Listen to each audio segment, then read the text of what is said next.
have like a special router that doesn't. Um, uh, You're live. How you doing, everybody? Hey, What's everyone going getting on, ready? everybody? This is Atlanta Falcons Nation at 5 p.m. Eastern Standard Time for some, 2 p.m. for others. That So, would be me. all right. So, just wanted to jump it right on in. I know Mike was in the middle of conversation, didn't realize we were live, but that's fine. Today's episode, we're going to talk about now that we finally watched the film. What's going on, Raymond Elder? How you doing? How you doing? Good afternoon. Now that we've watched a little bit of the film from last night's game, now, even though I know that's probably what Arthur Smith is doing as well, we're going to get Noah that's going to kind of conduct some analysis of that. And of course, the crew here. I'm just here just to say hello. I'm getting off. So have fun with it. What's going on, Alex? What's up, everybody? Hey, How you how's it doing? So going? let's get back to that topic and y'all go ahead and have some fun. Okay, so I mean, I mentioned this on the before the live. I have NFL Game Pass, so I'm able to see like the condensed replay of everything, and it's gonna be nice for me to kind of see everything that's going on with the defense, and I'm kind of taking a look at this like as we're live, so it's gonna be pretty fun for me at least. So I just kind of wanted to go like a little bit of a play-by-play. I know I'm looking at the first play from scrimmage. It was like a 15-yard run again with Evans as the back for the Titans. One of the first things that I noticed is that we had TJ Green line up on the right side, which is something that he's not used to. He was originally brought in as a safety and was now given some reps at corner. And you can kind of tell that he still has the mentality of a safety as he's trying to be the last line of defense. So when the running back was bouncing it to the outside, he was thinking, okay, so I got to prevent the running back from going to the sidelines. And in doing so, he got juked inside and it allowed for another gash. But he also kind of saved like an even deeper run to the outside. So that was kind of the first thing that I noticed there. And then, of course, it didn't even matter because one of the defensive linemen was offsides. So, of course, they declined it because it was a 15-yard run. Then we go on to the next play. okay. One of the other plays, the plays that followed that, was another run just to the left. The Titans ran a lot, and I think one of the reasons as to why that is the case is because they're trying to get more they're trying to get more depth, like quality depth at linemen for Derrick Henry, so that if one of them goes down, the other ones can pick up the other slack. On this play in particular that I'm looking at, I see Adetokunbo Ogundeji playing on the left side, so like across from the left tackle.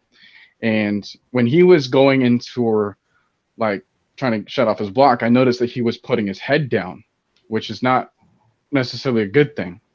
So he wasn't like quickly able to react to the play that was happening like on his side. And, had it been a little bit more alert, he probably would have stopped it for like lesser yards, and instead it goes for like a gain of 4. Just some of the, again, like what Mike always preaches, the small intricate details of football. So it's like, yeah, like you can see Ogundeji, he's excited about getting the tackle. You just got to be a little bit more alert to the play. The next one was a play action rollout to the right with Woodside. Just had the 3 different levels of his receivers, with the closest one being the tight end. The furthest one being, I think, was 13 or 15. Okay. The other thing I noticed that, again, Ogundeji was playing on the right side this time, across from the right tackle. He was the one to kind of set the edge for a run play so that they don't have a cutback lane. But in doing so, he got faked from the play action, and that's what allowed him to be in no man's land. Like he wasn't close to the quarterback, he wasn't close to the receiver, he wasn't close to any part of the play. But I did notice that he was alert to it the next time that happened. So like in the second quarter or something, I saw that they did the same thing, and he was right at the quarterback's throat. So that's a really good thing to know from Ogundeji, is that he is a quick learner. Another thing here is that on the tight end, when he was doing the crossing route, Michael Walker, he kind of bit on the play action, and that allowed him to be like a step or two behind the tight end. I know he's a faster linebacker than this, which is why it's kind of odd for me to see him like kind of have to tackle him from behind. Michael Walker made a good play on the second level, covering the 15 for the Titans. He made sure that the check down was already taken care of so that he went deeper, and that's one of the things as a safety, you want to take the deeper option away from the quarterback. So as we continue. Hey, Noah, do you want to share your screen? I can show you how to do that because I don't know if you're showing it on your computer that you're on now so people can kind of see what you're talking about. I'm looking at it on my TV. Oh, it's on your TV. Okay. Yeah. I mean, I'm pretty sure you guys have had like several problems with like copyright strikes and whatnot. So well, like, not for NFL Game Pass or anything like that. If you're watching it on there, it's definitely not a problem. It's definitely not a problem. But you can go ahead. But for future, you can use NFL Game Pass and show the plays and everything. That's how we kind of do film breakdown and everything. Let me because one thing that I do want to like reiterate as far as like the defense, you kind of mentioned the defense and cutting things out. Like one thing about DNP's defense is something that he likes to do is that he doesn't like to give up big plays. It's like big plays as far as his secondary is concerned. So he'll trade the 4 or 5 and maybe even 10 yard between 5 and 10 yard passes or deep passes, or it's preceded deep passes to kind of give up, to not give up those big plays. So it's like it's not so much of a defense that's designed to completely stop it. He wants to make them earn it. So it's like when you see him giving up a couple yards here and there, like you said with Ogundeji and I forget the other outside linebacker, Jacob Tui. I think Jacob played a few snaps, but he's not one of those guys who like to like give up big monster plays. Like Dan Quinn. Dan Quinn would give up 20, 30 plays, 23 yards, like with no issue. So when you talk about like Dean Pease and the Falcons, whether or not like these guys should have did like these guys should have. Let me see if I can bring it up. And of course, this isn't to say that the defense is going to be perfect in every play. Because, I mean, as was mentioned, like they don't want to, like DMPs obviously doesn't want to give up the bigger plays. And then on the first drive, I already saw that on another play action play, they gave up 18 on a 2nd and 17. So I was like, that's just typical Falcons defense, It's like we're so used to that. It is, but again, the bright spot is about he's a third, and this is what we was talking about earlier with Justin Fields. A lot of people got so hyped about him, making a couple of plays, today in today's game. But these things are going to happen in the NFL. The thing about the NFL is that you don't want to be consistently giving up those plays. You're going to give up a play for 18, but when you're giving up every third down, every second and long, every first and long, first and 15 after a penalty, whatnot, and you're giving up these big plays, there lies the problem. So it's like for me, when I'm looking at the film with, a guy like, Dean Pease, these guys he's not trying to give up these plays consistently. So that's one of the issues. That was one of the things that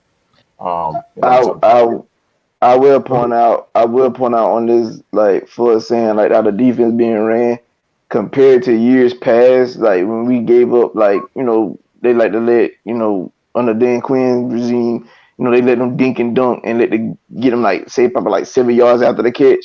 I noticed last night, like a lot of times when the receivers caught passes, they really weren't getting a lot of yards after the catch. Like as soon as they caught it, they was getting tackled. Like if they did, they might have gained maybe like 2 or 3 yards at the most. But it wasn't like they caught like a crosser route and then ran another 10 yards. Like once they made the catch, they was going down right there. So, like, to me, that's an improvement on the Falcons defense alone, that they weren't giving up a lot of yards after catch. That definitely stood out to me throughout the game yesterday.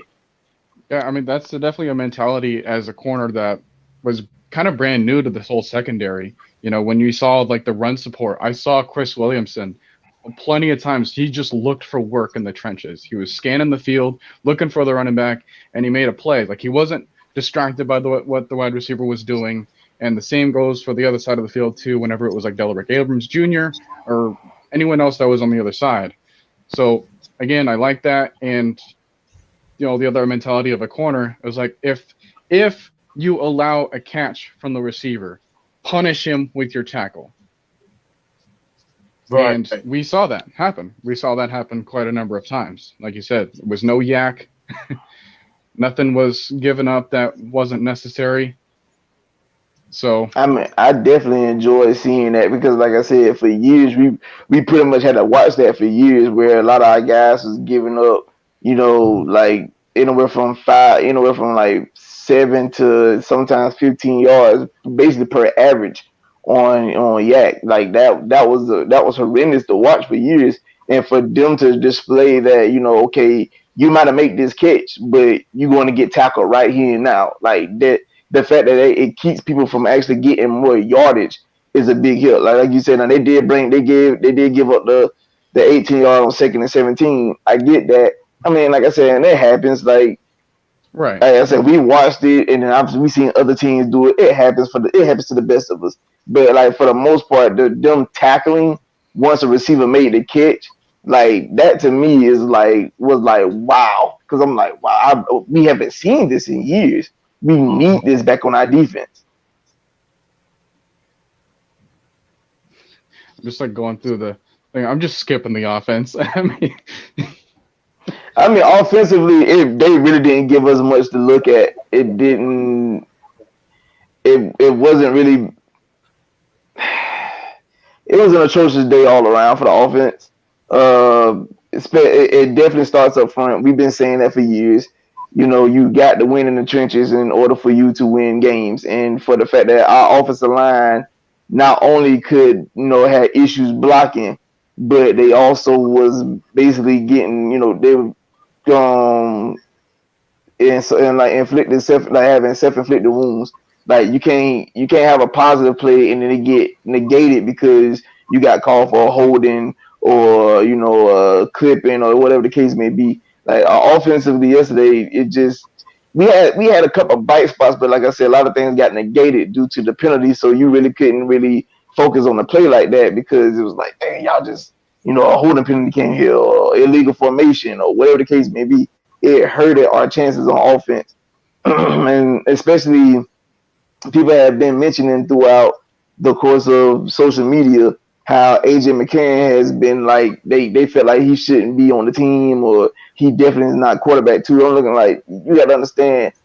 It seemed like anytime he tried to get in a slight rhythm, it got killed by a penalty. Yeah. You can't. It hurts anybody. If I start off, if I throw for, like, for example, he threw a first down on one play, I think to Tajay Sharp, but it was a hold, so they had to redo the down, and which ultimately led to them punting.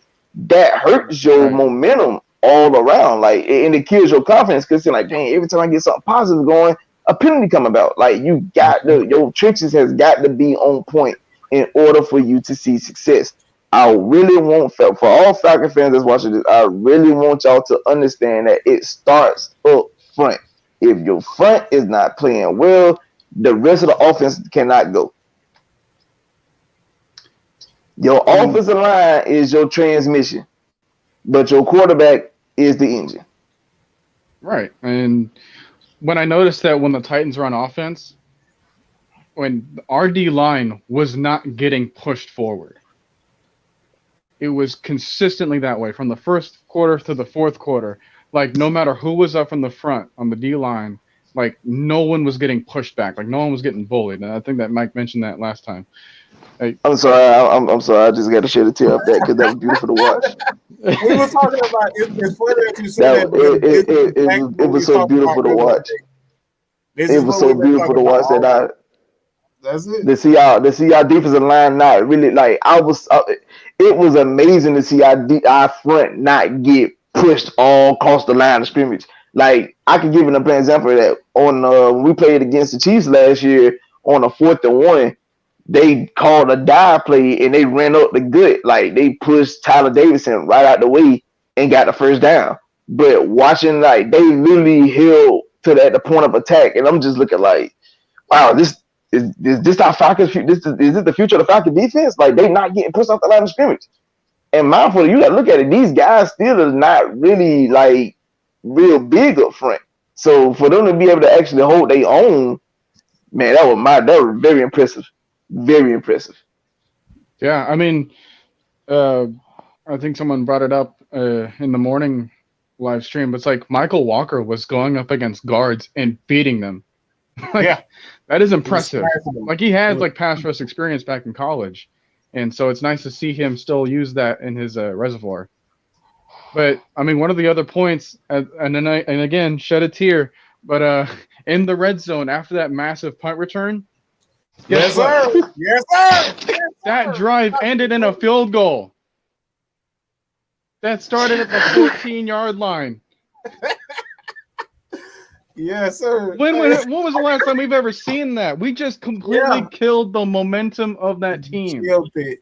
It was so beautiful to watch. I'm just a little emotional right now. Absolutely.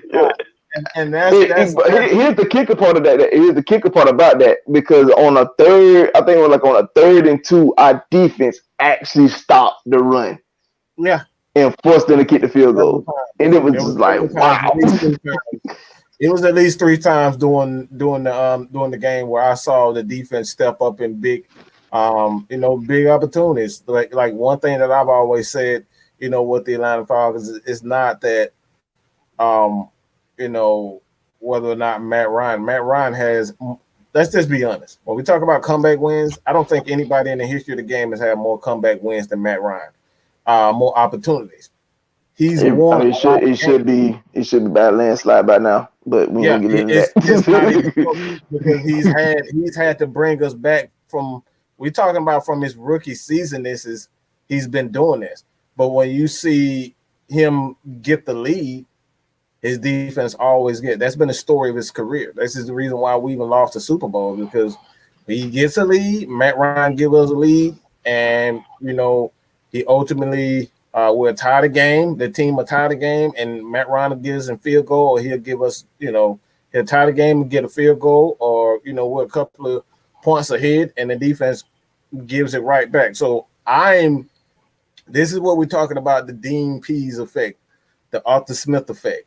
These things happen, the small intricate details of football. So we can sit up here and talk about a guy running the ball for 50 yards. We can talk about, the offensive line not playing well, but they were in these are the things defensively that helps you win games. When we're talking about winning games, we don't need Matt Ryan or whomever who's at the helm to throw for 300 yards or 400 yards in the game, and the defense give up 500. You got to be able to get those shots and those key moments. It's like it's what kills us when it's like a 3rd and 7. They throw a check down, and then the wide receiver gets 8, or the running back comes out of the backfield and gets like 8 or 9. It's like, man, that just kills you. Like no matter what you do, it's like you got the offense to 3rd down situations, which in itself is kind of a win. All right, considering how atrocious our defense was last year, like just getting to 3rd down was just good enough sometimes, and then they still converted it. Yeah, or they still had a penalty, like. In the second quarter, it was like a 3rd and 2, and TJ Green, again, a safety that's trying to play corner, I think for the first time, and he held on to the smaller receiver. And it's like, you can't do that. And then that drive ended up with a touchdown. That could have just been stopped with another field goal. And then it happened again later on in the 4th quarter. It was just a field goal attempt, right? Like, what could go wrong? Oh, and then Marcus Murphy just has to run into the kicker and then give him like a 15-yard boost, and then that score, and then that ends in a score. It's like, you think about it, this could have been like a 15-3 score. Yeah. And when was the last time like our defense would have allowed just 5 field goals and that was it? Like in an alternate universe, that could have been the case. You know what? That's something. That's really something to think. That's really something to think about. You know, it's like there's 8 extra points that they got just from our mistakes. I like really that's and like I said, with a quarterback like Matt Ryan, you give him the ball 5 extra times, he's going to put up 4 touchdowns on you. I promise you, he's going to put up 4 touchdowns on you, and that's all you need from Matt Ryan. Just give him extra opportunities to get the ball, and he's like Matt Ryan is one of those quarterbacks where you need all you need for him is just to hold on and not make mistakes. Matt Ryan is not going to make mistakes. He's not going to make those mistakes where he's going to throw the ball in spots where do things with the ball that he shouldn't do. He's going to take care of the ball and he's going to slowly and methodically, get the ball downfield, and he's going to run the clock. That's how you win championships. Run the clock. You can run the clock in several ways, not just a running game, but you got to keep that clock running, turning, and that's what Matt Ryan is doing. Let me point out something, because you said something about, you mentioned about giving him more opportunities. Another thing I pointed out, I noticed about just people don't understand how much having a defensive coordinator like Dean Pease on coaching our defense right now. Like I watched our corners be aggressive. It's been years since I seen our cornerbacks actually look like they was aggressive. Like they like I said, for every catch, it was a tough catch. In most cases, those guys they had to concentrate and bring them in. I've seen where some of the at times like guys were trying to jump routes. You know what I'm saying? Like I said, Williamson they came up with a pick. If he would have turned his head around on the TD pass that was caught over him, he possibly would have came up with a pass breakup or interception on that play. I've seen where even Jalen Hawkins, I tell you, I'm so used to Falcon defenders getting beat on out routes. The fact that Jalen Hawkins was he overran the route. He ran the route past the intended receiver, and they caught an interception off that alone was like a big wow. Because it was we have not seen that. Guys is just usually sitting flat-footed waiting for the receiver to get to them. These guys was engaging. They was on their hips the whole night. And I was I'm enjoying that so much. Seeing that these guys are being so much aggressive. It was like I said, defensively, it was very beautiful to watch. Yeah, people might look at it where the score was 23-3. I was but for what I saw, listen, you get the offense together. If that offense just be, just a tad bit formidable, that score don't be what it is, because it gives your defense enough rest to continue to, do what they do best. I said, those guys was getting put in bad positions. Some of that stuff was self-inflicting, but for the most part, the defense held up pretty well. And like I said, just watching the secondary be really aggressive in coverage. I even saw they even had Richard Grant on a pass coverage by himself. And like I said, the guy caught it over him. But the fact that he was there to make the play, I mean, I couldn't ask for nothing better. You doing your job for the most part. Yeah, he caught it, but you making sure he don't go nowhere. You at the joint of his hip. You doing what you're supposed to do, and you couldn't ask for nothing better from those guys. Right. So, what as far as the film is concerned, what exactly for you? We're gonna talk about the secondary. What are the guys that really stood out to you watching the film? And let's just say for me personally, from what I saw, one thing that I think that comes with the experience, I thought they was incredibly disciplined. They played a lot more physical. I mean, in the press, I thought they pressed the wide receivers, Tennessee wide receivers, and I see why they went out and got Julio Jones. They wide receivers can't get crap. And a lot of those guys are smaller. Yeah. And they need a Julio. They need a Julio. They need a Julio with Tajay Sharp, because them guys could not get off the line of scrimmage like that. It was embarrassing. So like that's the thing that stood out to me. That I don't know if it was their receivers being smaller or our corners being extremely physical. And we're going to see as the preseason and the season goes where exactly is the truth. And that's why I say you can't get that with just one particular, one game. So what stood out to you for like the secondary? What were you watching the film? So, like I said, I couldn't like get everything. I did notice that, Richard Grant, Dwayne Johnson Jr., who I like to call the Pebble, Right. they were playing really far back. Like before the snap, they were playing like 25 yards from the line of scrimmage. I was like, what are you doing? Like, and then I realized, okay, like he is playing the center field position. And in one of my articles that I wrote, I compared him to Earl Thomas. And one of the reasons why he was nicknamed the Roadrunner is because when he would recognize those runs, he would zip back to the front and just make a play on the running back like 4 yards, But I kind of saw that from Richie Grant, except he would get there at like 8 yards away. So when you're from the deep center of the field, you got to close that gap once you recognize it's a run. But then there was also the threat because the Titans run a lot of play action too. So it's like that's Right. another thing that you have to watch out for. So just making sure that you're kind of getting yourself in a position where you can still win no matter what the situation is on the offense. So I'd like to see a little bit more run support from him, but I know that he can make a tackle, and I know that he can quickly make a block or get off of a block, even from a tight end. I've seen that a couple of times too. So stepping back, like honestly, I and this is why I said earlier about Dean Pease, he doesn't like to give up those huge chunk plays, and this is like you see, he loves to mix up his coverages. You never get the same thing game to game. He's always going to come with a different. It may be the same look, but you're never going to get the same looks from game to game. That's what made him special. That's what makes him, one of the best defensive coordinators in the game today, is because he doesn't give you the same looks over and over again, and he doesn't like giving up these big plays. And that's why you just said it yourself. These guys like 25 yards away from the line of scrimmage. They're not getting them. They're not going to have a chance to get beat when they're playing that far back. Right. He doesn't want to give up that. And he's so aggressive. He's so aggressive at the line of scrimmage. And we kind of saw that. And LT and I were talking about this earlier today.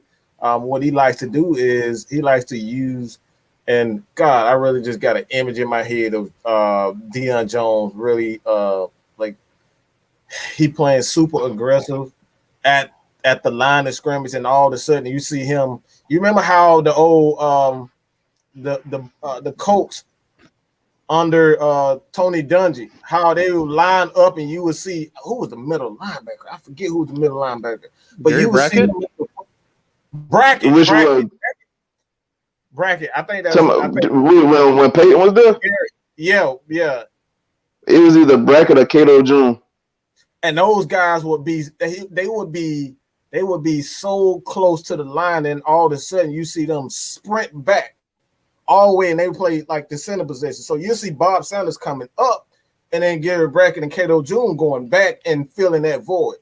This is exactly how he's going to use Fourier and Deion, because not only can they blitz, but he can send these guys in different areas and using the zone blitz. And the sack where we got Jalen Hawkins when he came up the middle, that was almost exactly how I pictured him using these linebackers. And it's like I said, I think it's going to be special, man. I think we're going to see some really unique and special things. That sack you mentioned, that to me was like Dick LeBeau-esque in a sense.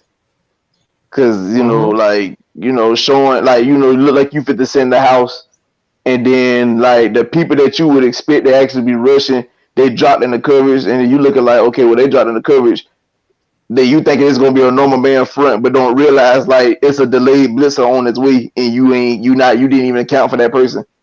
Mm-hmm. Yeah, that makes me think of the Super Bowl 43, the James Harrison interception. He was playing What that exact I same role. told you, what I told you today, Mike. What I told you today. What did I tell you? The same thing you just said. I told you on the phone earlier. Like that's exactly what that was. Like it's like because James Harrison that year was so used to him being the pass rusher because he won defensive player of the year that year.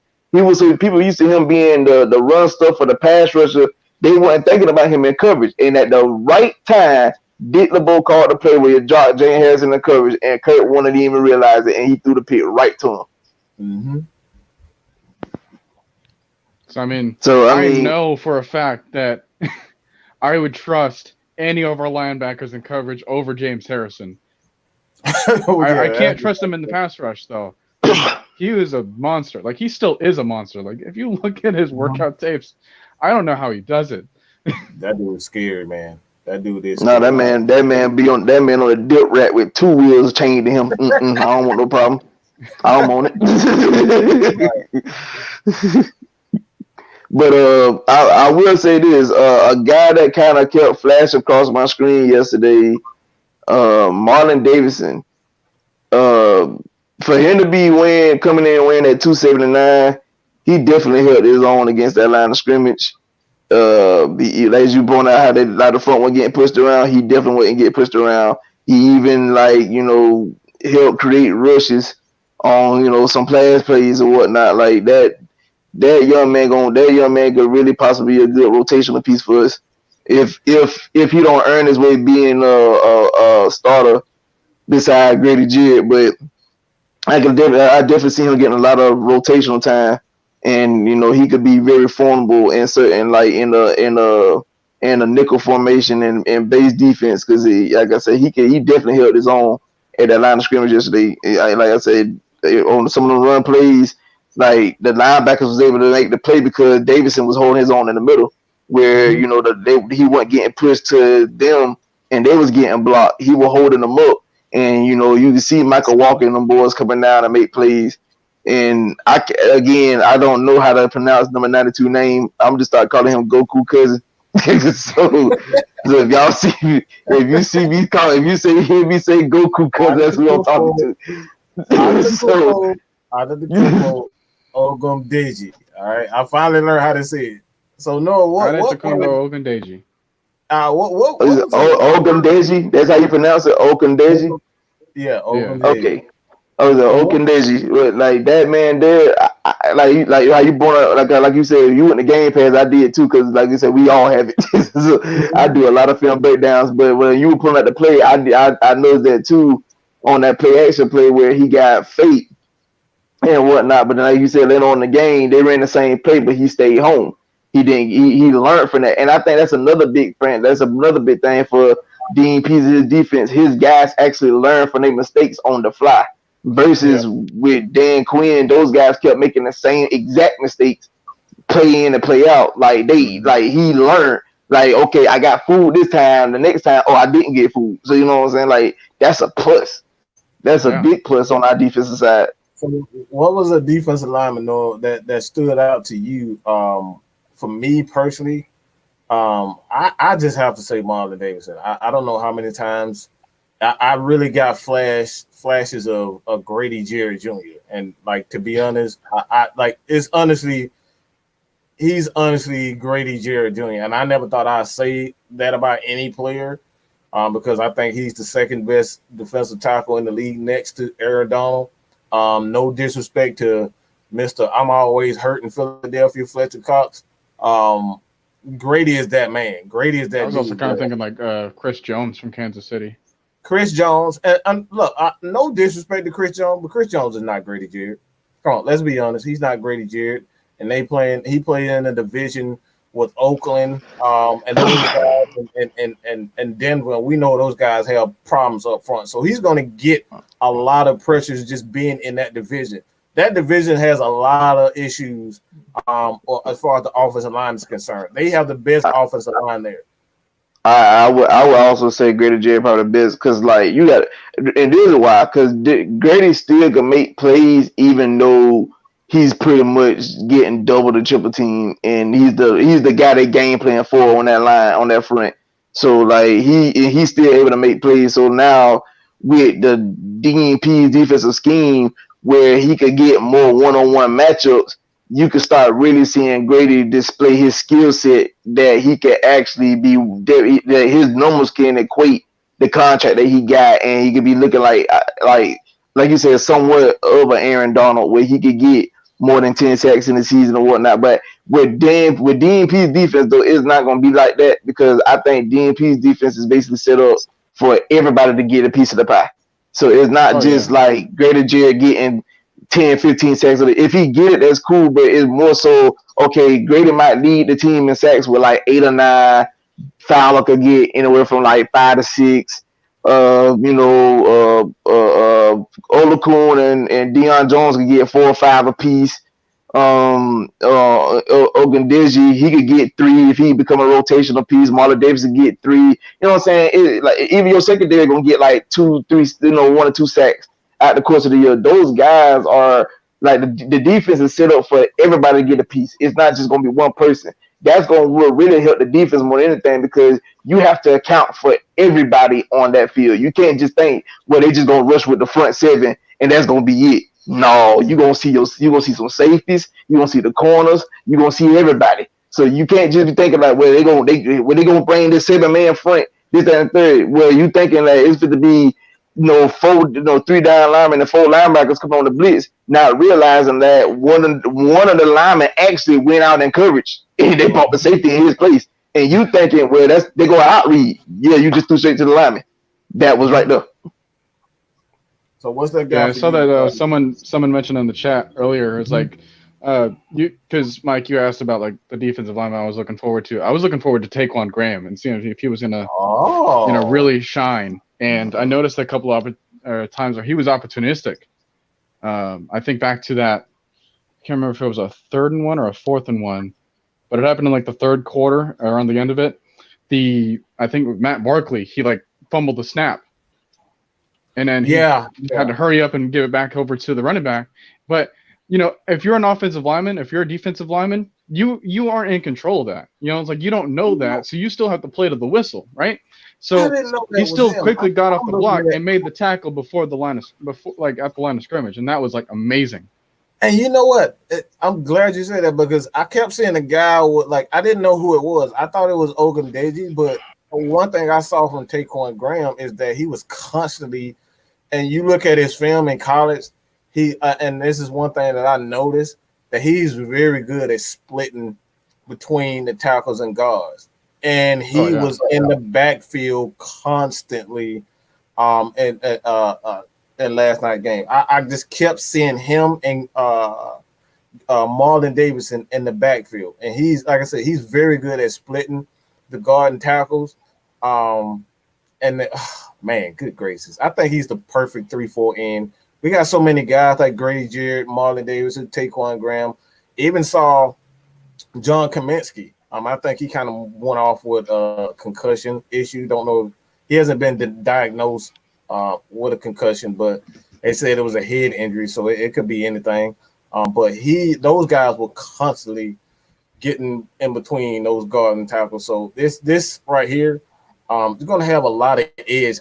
Like what I saw from just this game alone, they're going to have a lot of outside pressure. You're going to see a lot of guys like, Ayo, Deion Jones, Foye Olakun, Dante Fowler. I really think Dante Fowler, when he comes back, he's going to have a high sack number because the defensive ends / defensive tackles at the 34, these guys are gonna press the issue between the guards and tackle. That 4-eye position. And if you don't understand 4-eye position, it's between right over the tackle or sometimes kind of 3-4ish. It's kind of 3 techish and 4. The 4 is like right over the tackle, right over the tackle. So you can kind of split. You can either go inside or outside. It's kind of what 3-4 defensive ends they play. So you can go inside or outside, and that's what Grady Jarrett and Marlon Davidson, Taquan Graham, and it's going to leave the outside wide open for the speedsters, the Dante Fowlers, the Foye Olakun, are like these guys to get after it and use their athleticism. And then when you got, these athletic freaks like Justin Fields, and right now we see that Felipe is a hell of an athlete. And we got a couple of guys. What's the Taysom Hill, seeing Sam Donald, because like a lot of people don't know, like Donald is a decent athlete, whether they want to believe it or not. Mm-hmm. Like I watched that man really run. That man really ran for like a 40 or 50 yard TD run like last season. So you can't really sleep on his athleticism. Yeah, so you can't sleep on his athleticism. So you got to look at the people that you want to be playing this year and seeing that those athletes like. At the end of the day, despite how we feel about that man accuracy, but Cam is still an athlete. Tua Tagovailoa, he's an athlete. These are the people that you're gonna be seeing this upcoming season. So you have to be prepared. Dak Prescott, another athlete. Daniel Jones, another athlete. Like Josh what I'm saying?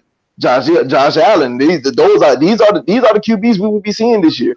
These are the quarterbacks we will be seeing this year. So you need those type of guys on our defense to do what Mike's saying they're doing, because they're very much going to be needed.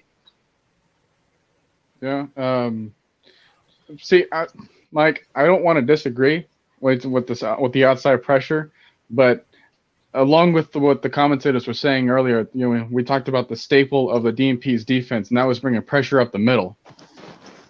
So I expect to see a lot of like A-gap blitzes and things like that, because every quarterback hates pressure up the middle, right? Like Brady hates it. Breeze hated it when he was playing on the Saints. Like Matt hates it. Like every quarterback that is more of a pocket passer, they're going to hate that. Well, let me ask you a question. What's the quickest way from point A to point B? Just straight through. Straight through. That's all you need to say right now. I want to clarify something. As far as the techniques, okay? The 5 tech is the outside shoulder of the tackle. The 4-eye is right over the tackle. There's a difference. The 3 is inside the guard, outside shoulder of the guard. So we talk about, the 1 tech, and 1 tech is between the guard and the tackle, and the 0 is actually over.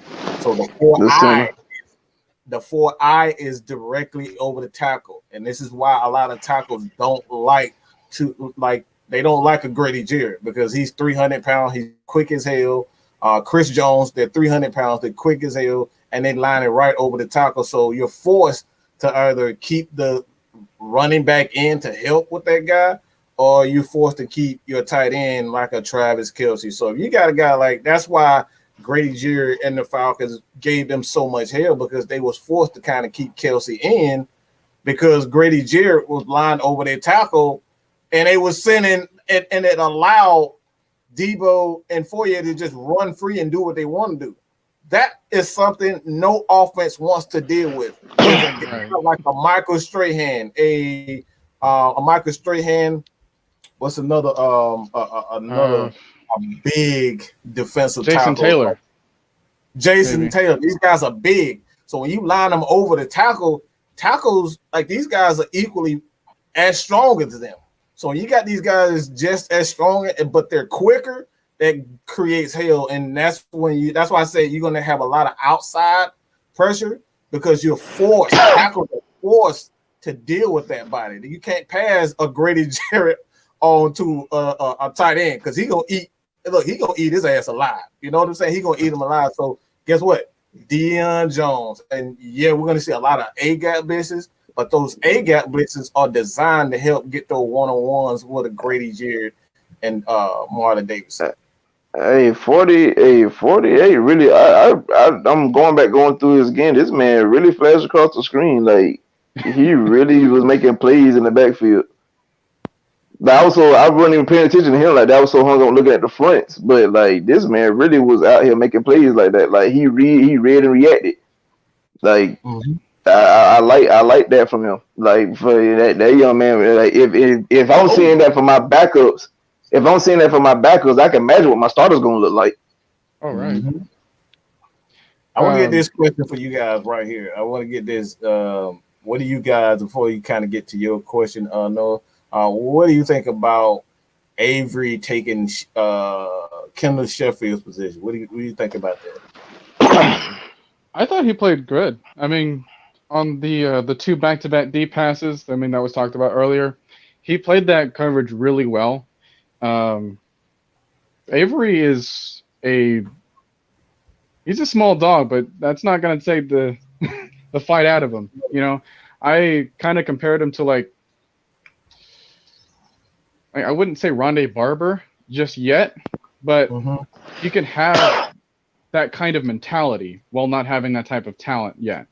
Right. You know? So it's like if you imagine like Rondé Barber playing in the slot, then that's what I can see Avery Williams doing, because he's not a big guy, you know, so he's got to like play above a lot of these wide receivers, and slot receivers, they come in all shapes and sizes, so you really have to like be prepared for that. And I think that's why Sheffield was kind of there too, because he's got a little bit more length to him and has like the equal amount of speed.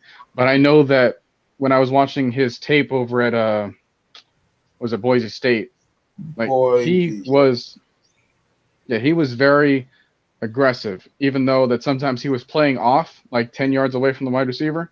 He wasn't giving up anything. So I do like that. I think, you know, when he was playing at Boise State, he had a lot of reps at outside corner, and I think that he's going to have to eventually move into the slot. And I think he's going to do that well. Like, he showed good run support, you know, and that's crucial for a slot position because you're a lot closer to the like the center of the field. And I mean, Avery had you know, Avery did look well, and I did check out some of his Boise State tape, but not too much, because I, like, as Mike know, I work a lot. But I will say this about Sheffield though. I don't want to really give up on that man quite yet. Oh no. I know it's kind of easy because, you know, some of the things that we kind of displayed, what we saw recently. But like I said, like a lot of times, like a lot of these guys was really put in bad positions last year. Like Sheffield is known for his athleticism. The boy is a track star.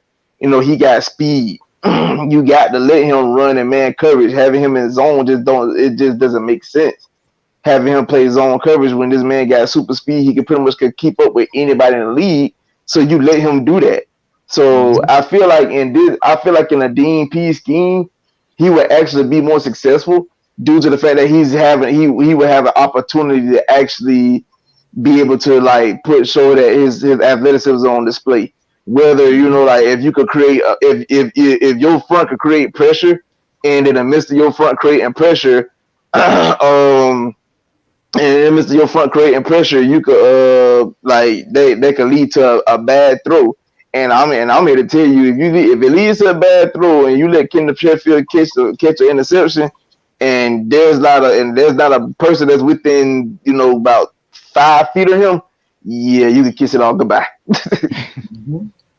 Because once he hit open field, there's nothing you're gonna do but just watch his feet. Right. I think that Sheffield is definitely going to be more athletic over Williams, but that's not to say that Williams can't be more instinctive. And that's why I think he would also be like a good substitute package if they ever want to go in zone coverage too. Because, you know, like our front, like I tallied like the time of that it took for our sacks to happen, and I think all of them happened in less than 3 seconds. So as a corner, all you need to do is just worry about your guy for 3 seconds. Yeah. And Dean Pease and his process will get the job done. I know. You know who would have definitely enjoyed having to be able to cover somebody for a doggone 3 seconds. I know what you laughing. Who I'm gonna say? Look, I'm gonna just say this. Isaiah Oliver is if anybody it wasn't even Oliver. It wasn't even Oliver. I was gonna say Desmond. I was gonna say Desmond Trufant because like that man whole career in Atlanta, that man basically had to cover people for 5 to 8 seconds. Yo, that man brought up Desmond Trufant. Look, I'm just saying. Let's be honest here. Let's be honest with ourselves. Look how long Desmond Trufant you have to cover people. That means he'd be out there covered for like 5 to 8 seconds. Like imagine him having like if people try to say that he was trash, but imagine if Trufant would have had a front that actually put pressure on the QB in 3 seconds. Like that man, like you don't tell him what he like look like. But when you out there covering folks for 8 seconds, man, like come on, you gonna give up something. Mm-hmm. Yeah, I mean, a lot of times on the offense is in like they're in improv mode, and as a corner or anyone else in the secondary, it's really tough to follow a wide receiver because now they're not going by a script, they're not going by a route, they're just going by the feel of the quarterback and their own chemistry, and you have to disrupt that. But then sometimes you end up with situations where it's like Aaron Rodgers going deep to Devontae Adams. It's like I don't care who you are at the corner. Like, you're not going to disrupt that chemistry. You couldn't disrupt it earlier with Jordy Nelson. You couldn't disrupt it with Greg Jennings. And you weren't going to disrupt it with Donald Driver from before. So it's having that chemistry to know that when the play breaks down, the quarterback has to go out and scramble, make a play, just read this field from a different angle. It's tough, you know? And I really feel bad for these guys because not everyone, like very few corners in the NFL history can do that well. and consistently over 4 or 5 seconds. That's dang near impossible when guys are running a 4.2. So let's get to this question. What do you think about Pitts and training camp so far? I'll just say this short and sweet. I'm not worried about Kyle Pitts. Kyle Pitts is I think he gets it, and that's one thing. When you look at Arthur Smith and what he's pretty much stated earlier is that he's not concerned about Kyle Pitts and the offense. He understands the offense, and this is why he didn't play in the first preseason game. So, I'm gonna say this. Y'all better watch out because this man understands the offense. He's a rookie, and you getting that from your coach that he understands it and he gets it. That's a problem for y'all. The dude is already he run a 4.4 and he is 6'6". Come on, bro. How you gonna stop? He has the same 40 time as Calvin Ridley. That's crazy, bro. Whoa. I thought he was slower than Ridley. No, they both ran a 4.44. No. Yep. Yeah.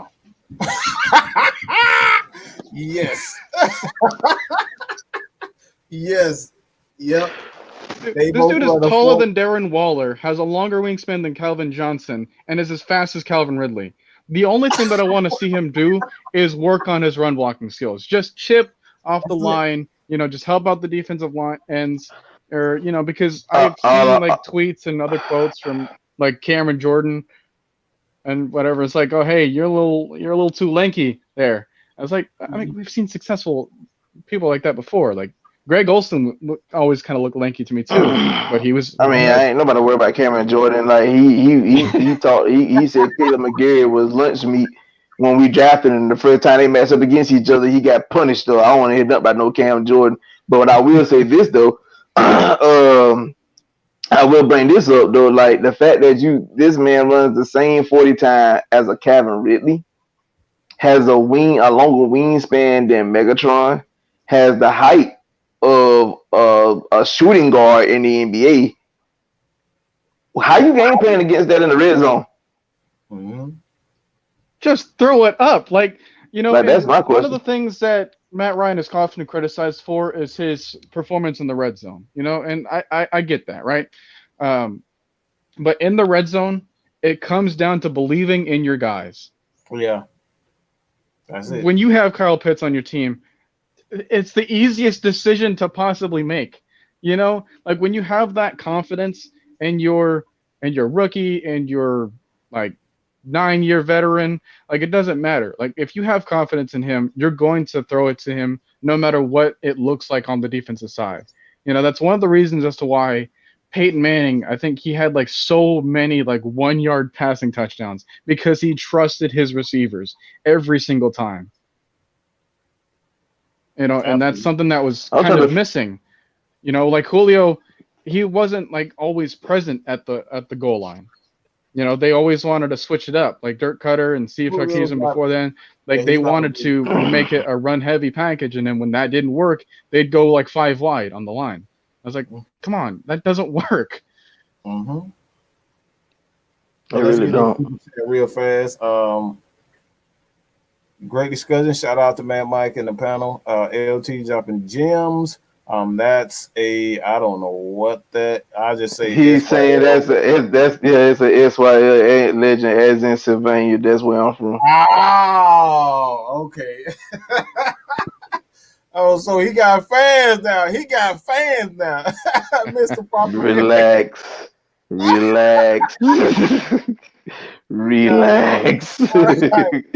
Rise up. We appreciate you for supporting us, man. We really appreciate that. Every donation that you do, guys. It's funny because I'm trying to figure out if that's actually my cousin. he had to throw that one in there. He had to throw that one in there, man. But yeah, let's get kind of. I go to Ghost Peppers. This question for you guys. From what I saw of Andrews, we may as well just start Dom in the left guard and let him take his lumps early. I don't necessarily agree because we still didn't see that. Like let's just calm down. Let's calm down. We didn't see Caleb McGarry. We didn't see Chris Lindstrom. We didn't see Jake Matthews. We didn't see any of those guys. We didn't see Matt Hennessy. That's exactly. And those are 4 starters. Matt Ryan is not going to allow a defensive player to take advantage of his offensive line. He's not going to allow that. He's going to make the necessary adjustments. He's going to check to a run play if the pass play, or he's going to get the ball out quick so his tackle or his guard doesn't continuously get beat up. He's not going to allow that. So I understand that these guys struggle in preseason, but we don't win championships in preseason. I'm just here to tell you. But if anybody paid attention, what's the one thing we always begged about the Falcons coaching staff probably since Matt Ryan been here, which is halftime adjustments. And I've seen where just yesterday, right, during the game where like, okay, certain stuff wasn't working, Arthur Smith was trying to switch it up. You know what I'm saying? Like that alone is a win in my opinion because we never had nobody that actually did halftime adjustments. Mm-hmm. He actually took the time out there just during the game to see, okay, if these plays not working, we're going to go to this set of plays. And if those set of plays not working, then we're going to that set of plays. We've been asking for this type of stuff for the longest, and we finally are getting it.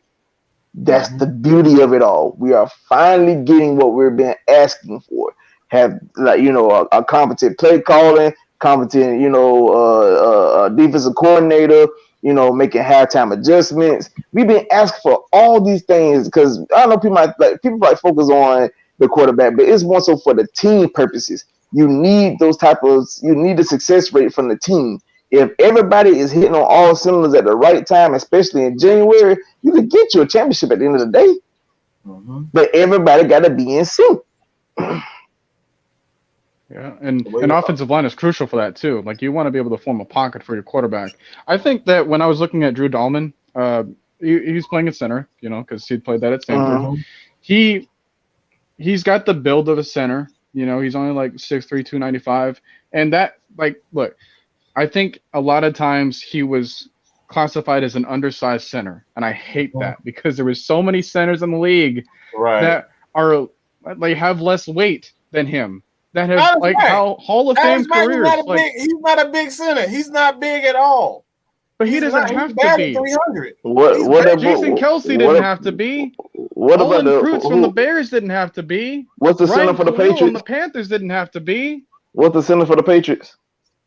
He played at Georgia. I mean, you probably don't know. Andrews? David Andrews. Andrew's not a big center. No. I mean, Rodney Hudson, I think he at one point played at like 299, and he's still like the best center in the league too. I mean, so and you mentioned Alex Mack wasn't even a bigger center than me.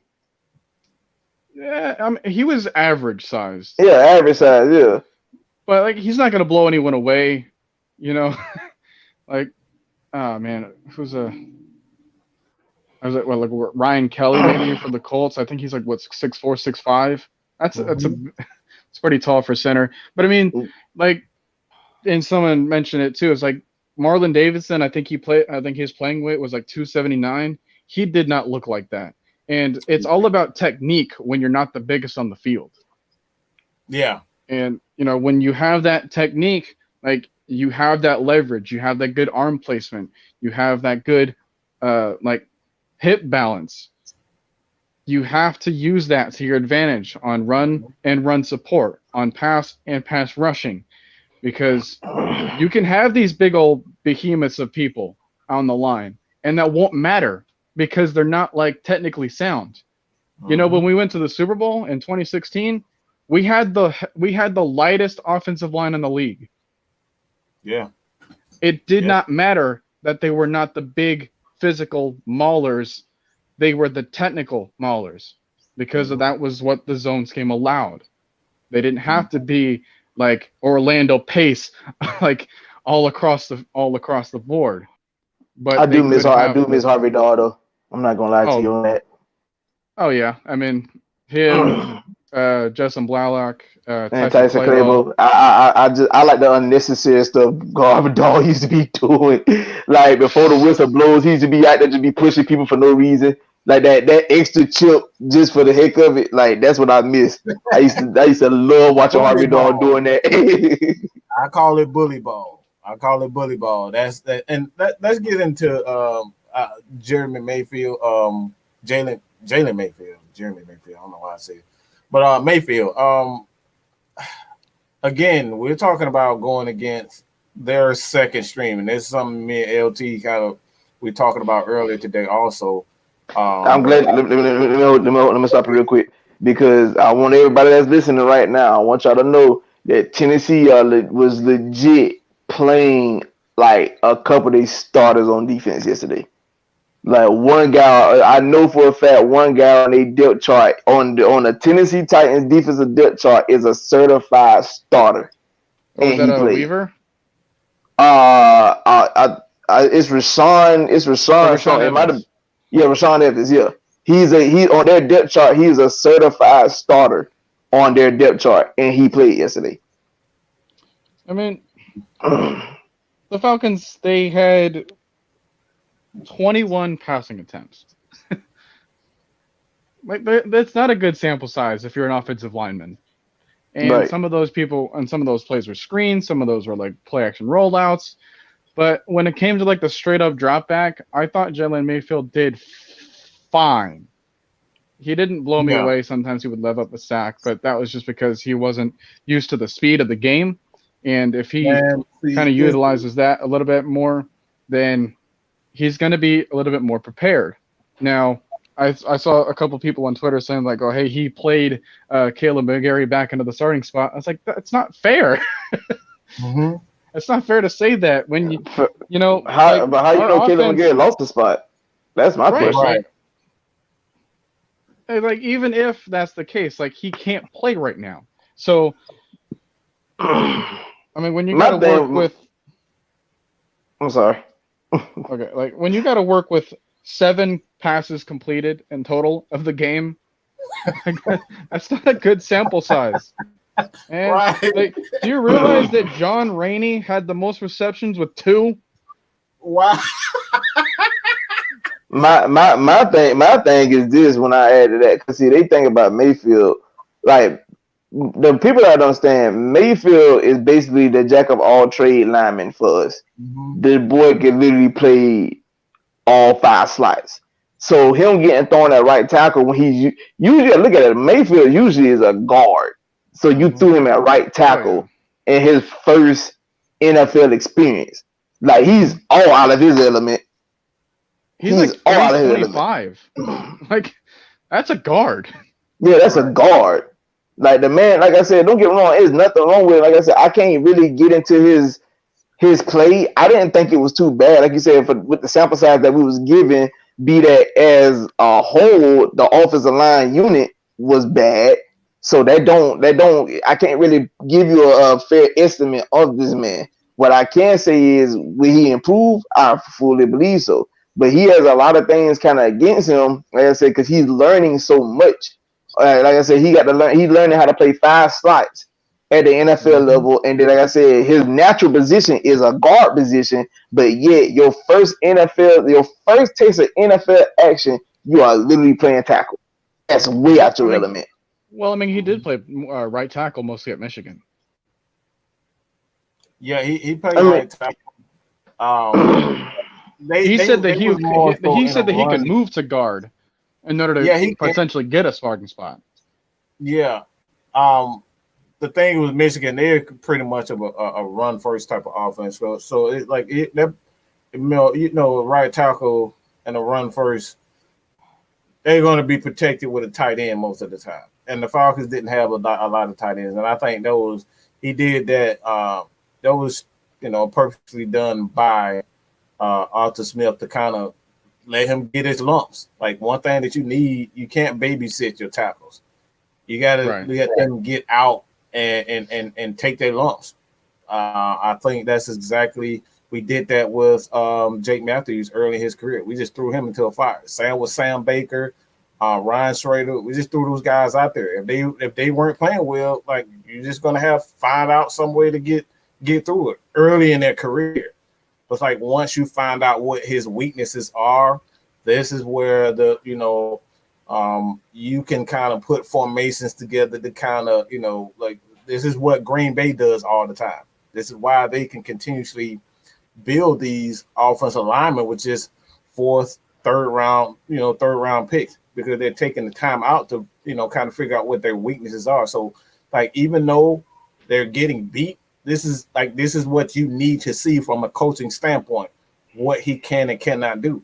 How the hell are you going to improve if you don't know where to improve? You know what I'm saying? Like, it's common sense thing. But again, a lot of fans don't think that. You think the guy just right off the bat is supposed to come in and win a job. But let's go to this next question, and we're kind of closing for the most part. Kind of go into some some other stuff. But who do you guys think? And this is, I know LT gonna feel some type of way about it. Who do you think gonna win the quarterback, the backup quarterback job? Let's start with me. Yes, sir. Okay.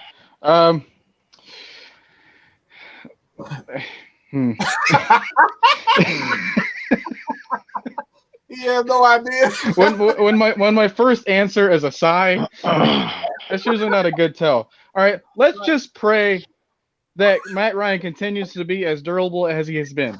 We're not doing this. We're not doing this. All right. I mean, if we take a look, AJ McCarron had 5 completed passes. Felipe Franks had 2 out of 9 attempts. AJ McCarron completed less than half. He had 36 yards. Like I said, I don't think that they were really trying to show off the quarterback abilities just yet. Mm-hmm. I think that might be displayed a little bit more for like against Miami on the joint practices in the second week. Mm-hmm. I think they were really trying to get used to the line that they have right there. Like we're talking about the line a lot, and that's kind of what we were able to see mostly. Like, so for the run game and passing game, like the run game was going to help out a quarterback no matter who you are, right? And to see that Felipe Franks led the team in not the carries, but he was third in carries, and led the team in rushing with 76 thanks to that 52-yarder. It's one thing to have like the flashy plays, but it's another thing to capitalize off of the momentum of that. Like, so in that drive, it was a 3rd and 10. Felipe Franks, he evaded an opportunity where normal quarterbacks would slide, and he kept running. And obviously, like, it was a great moment, but we didn't score that drive. Like, right. Like, that's the thing that people need to remember. It's like, yeah, Koo missed the field goal attempt, but come on, if you have that type of energy with the crowd behind you, you got to get that ball in the end zone. and it wasn't made possible for whatever reason. Why? I think it was like, I think one of the receivers like dropped the third and 10. But even though, I don't think that even if he caught it, it wouldn't have been a first down anyways. So you have to make sure that the quarterbacks, they get their processing right, they get the read progressions correctly, they understand the concepts and where like everyone's going to be. They have to have that anticipation for these receivers in order to give themselves confidence for these throws, because most of these throws aren't going to be difficult. Like Felipe Franks, this is his rookie season, so he's going to have to realize like what NFL open looks like. AJ McCarron, he has experience in the league, has a couple of wins under his belt in like Cincinnati and whatnot, but it's all about making sure that people like they understand the playbook, right? Like, I don't care if Felipe Franks was much more athletic. If he doesn't understand the playbook and can't get them lined up correctly, that's going to be a problem. And I think that even though we saw more hustle out of the second team guys, out of the third team guys, I should say, in the second half, the first half, second team guys, they looked a little bit more, I shouldn't say comfortable, because they didn't really look like that, but they just seemed more prepared, is what I'll say. So I think AJ McCarron, for the most part, if he's going to have that opportunity to hold on to this backup spot, it's his job to lose still. LT, go ahead. I know that you've been ready to speak on this. He's been ready for this moment all day. The floor is yours. Nah, man, because see, I don't like the fact that people have been really getting on AJ McCarron. Like, again, I've been saying this since yesterday. When I'm watching folks on Twitter go out and say, "Oh my God, we need to get rid of him," make Felipe Franks our number 2 because he played. I'm looking like the dude completed 2 freaking passes. He didn't do anything. Like, the offense, you cannot give a fair assessment on neither QB because the offensive line play wasn't good. It was not good. You cannot give a fair assessment on neither one. Like I said, like I mentioned earlier, with McCarron, the man had positive plays, but kept getting negated by penalties. That hurts your rhythm. It clearly hurts your rhythm. Beats that isn't made, like I said.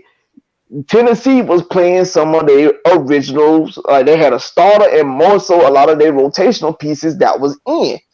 Those guys who played a significant amount of snaps. So you basically got 2 rookies that's playing on offensive line, and they're getting whipped due to the fact that the lack of experience. So when McCarron takes a snap and he's in a pass formation, and by the time he takes a snap and takes 2 steps, he's already under duress. I expect that because look at the matchups. Like, it's like I said, the Felipe Franks run, I understand it. It gave a lot of people that old big field. They loved it. Oh my God, we found us a 2% black quarterback. Lord Jesus, thank you. Wow, this is a 2% black person. Did you say that? Yeah, I did. But with me saying that though, Felipe, again, a lot of y'all Falcon fans are Bulldog fans. Do y'all not recall seeing Felipe Franks at Florida? Or does that memory escape y'all somehow? Do you not recall the Bulldogs defense dominating him? You got to realize the Bulldogs defense while Felipe Franks at Florida was the closest thing to an NFL outfit as you was going to get. And unfortunately, he sucked. As a matter of fact, we played him again his senior year at Arkansas. And unfortunately, he sucked. So you got to get with the narratives. Go ahead, man. I kept seeing this clip on Instagram, and it was back in Florida. It was that Hail Mary throw. I can't remember what team it was against. but he launched like a 70-yard pass, and it's like, oh hey, like he can make these deep throws, and he's got like good mechanics, and he can be like our 6'7" version of Patrick Mahomes in the future. I was like, well, I mean, come on, like there's more to it than this. Again, I could pull up a YouTube. It's a YouTuber that got all of Georgia highlighted games and stuff like that. I could pull up the games that Felipe Franks was playing UGA in and watch how UGA defense dominate this man. Again, it's the closest thing to an NFL outfit as you gonna get from a college football, and their defense dominated him. So I'm not gonna give him that much credit. Like I said, he had the wrong one. I understand that. I respect that. But like you brought up, we didn't get points out of that. We didn't get no points. We missed the field goal. We didn't, like you said, plays like that should lead to touchdowns. We didn't get that. Like I said, even like you said, the play that on third down, he threw the pass and the receiver dropped it, but he was well short of the first down, so it really wouldn't matter anyway. So like I said, I didn't like the fact that people was like unfairly going against AJ McCann because of the fact that he didn't look good running a 20-yard run. Like, I don't care about none of that. Neither one of them had a good performance passing the ball, which is their job. Mm-hmm. You know what I'm saying? Like, neither one looked good doing that. And like you said, it's the first preseason game. Felipe, fresh in the NFL. AJ, fresh in the new system. They both got to learn this. They got to learn the offense. Offensive line got to play better. But you cannot see him just automatically throw Felipe Franks, the number 2 QB position on the team. The man went undrafted for a reason. Come on, people. Just puppy breaks. It's like, I think the reason as to why he went undrafted is because he's a ball of clay type of quarterback. It's like he's got the physical stature of a future NFL quarterback. But he's not there everywhere else. And so, like, if you have him on the roster, you better train him up a couple years, and this is why I think it was a better opportunity for someone like of his stature than someone like Justin Fields, for example, because he's going to be asked to be on the field like sooner rather than later. But Felipe Franks, he needs to be on the field as a starter later rather than sooner. And I think this is evidence of that. It's like you just want him to learn the playbook, learn about the mechanics, learn about, the reads and progressions, and then trying to get down the field and, just worry about the momentum and the speed of the game first, right? Like you have to be comfortable with that.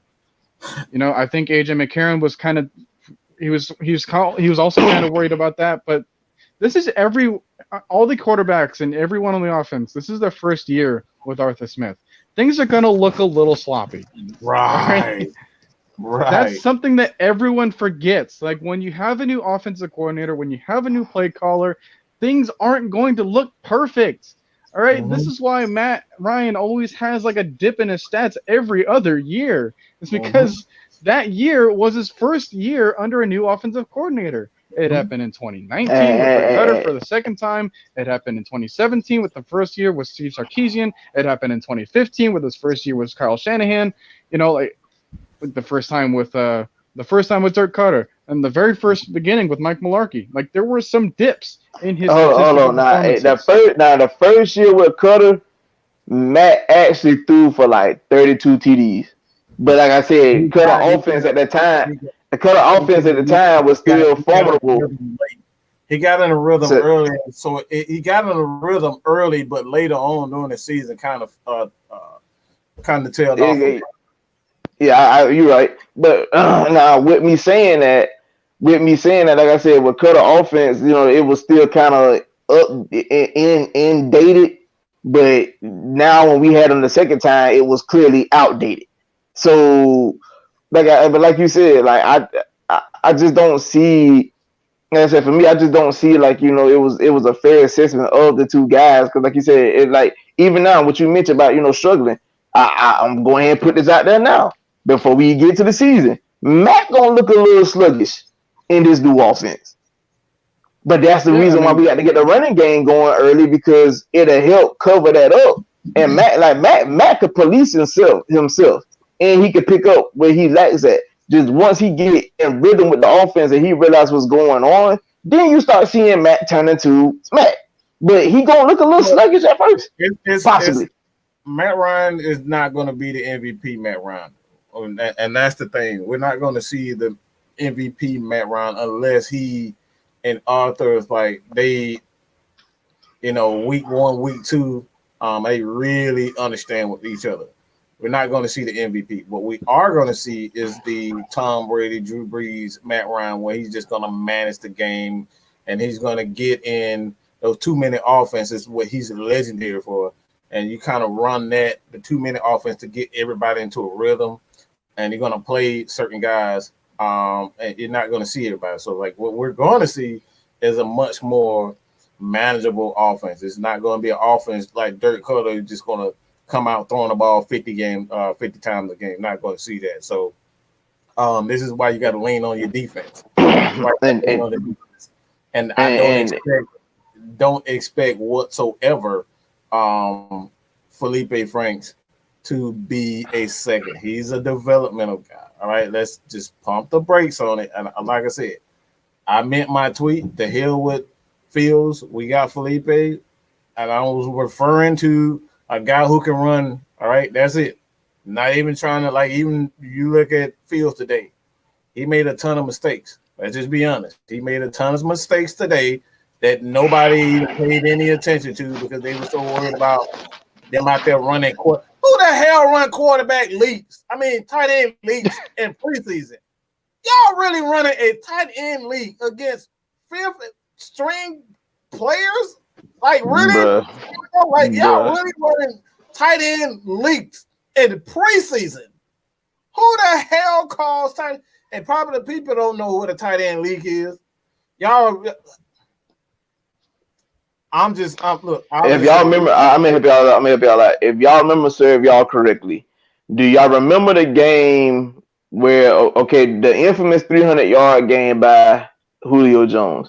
Do you remember one of the TD passes that happened with Austin Hooper? That was. It was a hard play action where the line went when the line went one way, Matt bootleg the other way. It was like basically a naked bootleg. But by how the route concepts was, it took the defense away because they paying attention to the quarterback, and the backside tight end pretty much ran with the line of scrimmage, but he leaked out because he could still go on routes, and people don't pay him no attention. Same play where you see Levine Toilolo catch a TD pass against the Seattle Seahawks back in 2017. That's the play that they ran. Who runs that in preseason? You wait till week 5 or something. Preseason? Really? Preseason? And all that was to display an underthrown pass by Justin Fields. There's a reason why the tight end backpedaled in the end zone. I didn't want to say it, but I ain't want to say it, but he was so wide open. There was no one in sight in the pocket for Justin Fields. He had all day to throw. He goes ahead and gets his feet set, gets all the mechanics correctly, and it comes up a little short. But because there was no one in the zip code of the tight end, it didn't matter. And now it looks like a beautiful play. It wasn't nobody near several states of that, man. I was like, man, that is all Matt Nagy. That was a whack call. You don't call that in preseason, bro. That's just at all. That's like come on. You called it in preseason. It's preseason. This is like the fifth stringers out here. Why are we calling tight end leaks? Update. The Falcons are waiving John Atkins, defensive lineman, Marcus Murphy, William Sweet, as well as Jamon Moore. Those are the 5 cuts. Yeah, I don't know. Where John Atkins came from? Georgia. I thought so.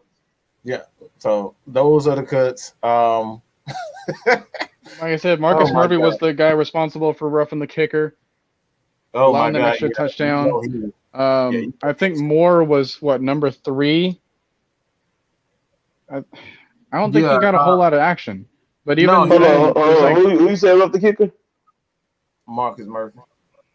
Marcus Murphy. Yeah. In the fourth quarter, he ran into the kicker. Yeah. When that happened, I knew he would cut. But that was inevitable. Yeah. The minute that happened, I was like, yeah, you lost your job. Your job's gone. With Atkins, I think it's just a matter of like we have enough guys on the D line at this point that we're comfortable with. Right. You know, I think like I don't know if about Chris Slayton. I don't know what's like his deal, but like we're like 5 or 6 D linemen deep now. Yeah. You know, like we didn't even see Grady Jarrett. We didn't even see Tyler Davidson. You know, so it's like these are people that we would normally start on here. And instead we're showing off with John Kaminsky going 3 tech, which is something that I didn't really see about before. We have you know, Marlon Davidson, Taquan Graham, and all these other people that are just showing off and having themselves an athletic performance. You know, you got to cut it down from like 90 to 75, and you got to cut that down from 75 to 53 at some point too. So only so many people can stay on the team, and you have to take these snaps into consideration for these players because they're playing for their career. You know, and if nothing goes out right for them, then they may not get a second look, or they'll just be stuck on the practice squad of another team. Right. All right, so let's get these closing remarks. We'll just start with Noah. Kind of give everybody where to find you, and you know where you have up next as far as your next thing. Well, I'm trying to create my own website. This is NLT, which is my initials, but it can also stand for Noah Loves Teaching for afn.wordpress.com. I have like at least one post, and I have a couple of pages and articles right there. And like, I'm a football fan first, and I try to be like a student of the game before I am a Falcons fan. But that being said, I'm a big Falcons fan. I want to pay attention to this team a lot. So I didn't have all the resources back in my day. You know, I just got Game Pass, and I'm trying to like make sure that I'm like staying with it on the NFL news as far as the Falcons are concerned. But I'm not going to be the quickest person when it comes to making these articles and making this other stuff because I want to like really passionately write about these things and topics. I am a heavy overthinker, and that kind of proves in the way that I write and the way that I speak. So if you're available and if you're ready for like these elongated articles, if you want like football content, because I've been starved recently, like I think we all have. Oh, yes. I think it's weird because the days have been like going by so quickly, and yet the NFL season seems like it was so long. It's like it only took me until recently. It's like, man, we're in August. It's like, man, I'm still thinking it's like that we're in May because of how far away the NFL season seems to me. Basketball helped with that too. By them playing in the finals always, by them playing the finals always to July, that helped took away because usually you know the NBA finals be in June. So like the second half of June and all of July, we just look at like crap and ain't nothing on TV. So we have to wait till like Hall of Fame game. But see, by like the NBA finals ended literally probably like 3 weeks ago. To now we in the middle of the first week of preseason. Like that worked out perfectly. But that's so. I think actually the next thing that I'm writing about is there a formula in the NFL that works for any era and any scheme for offense and defense? I think that I'm trying to work on that, and if I can get some more like opinions on that, as far as like where to start, because something like this is a tough thing to tackle. And before I start referring to a specific era, like do I want to go current? Do I want to go like way back in the history books in order to try to figure out like what was the proper scheme in order to win games? And can the Falcons replicate that for this season?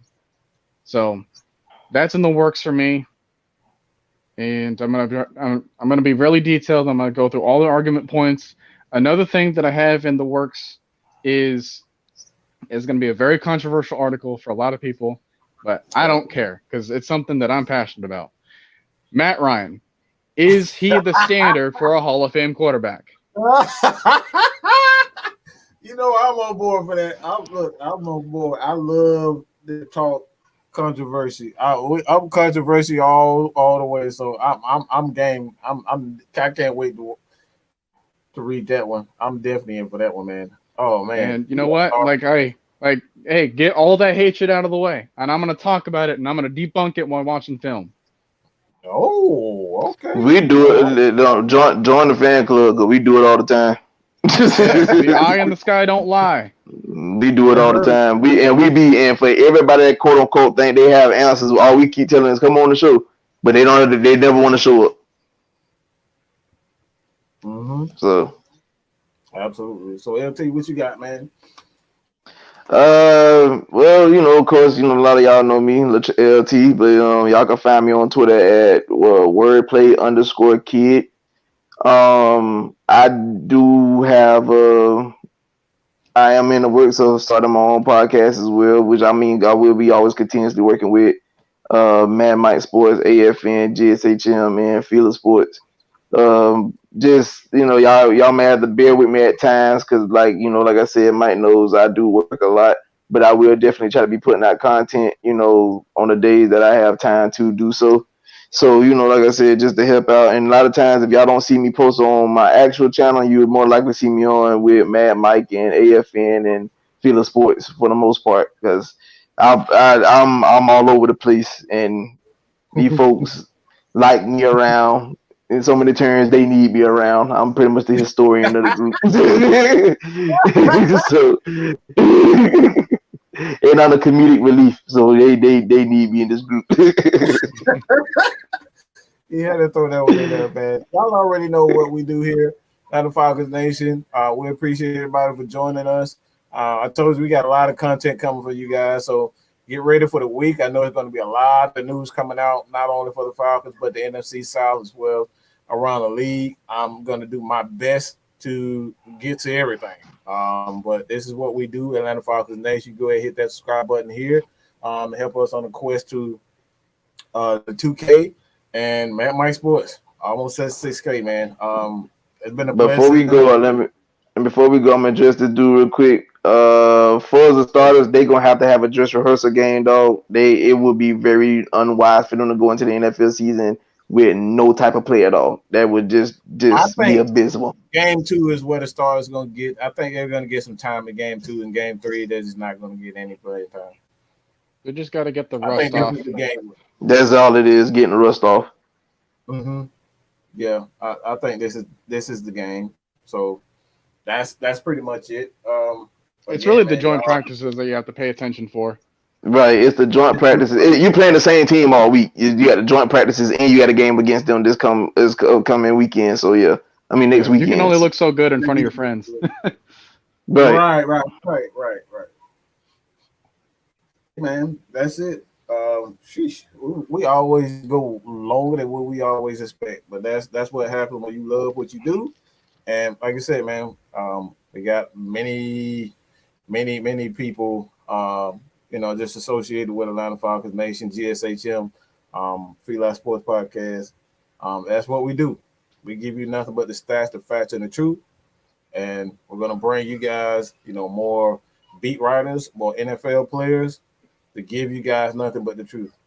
You're not going to get a lot of this from elsewhere. You're going to get a lot of, truth and honest opinions from here. So with that being said, man, that's it.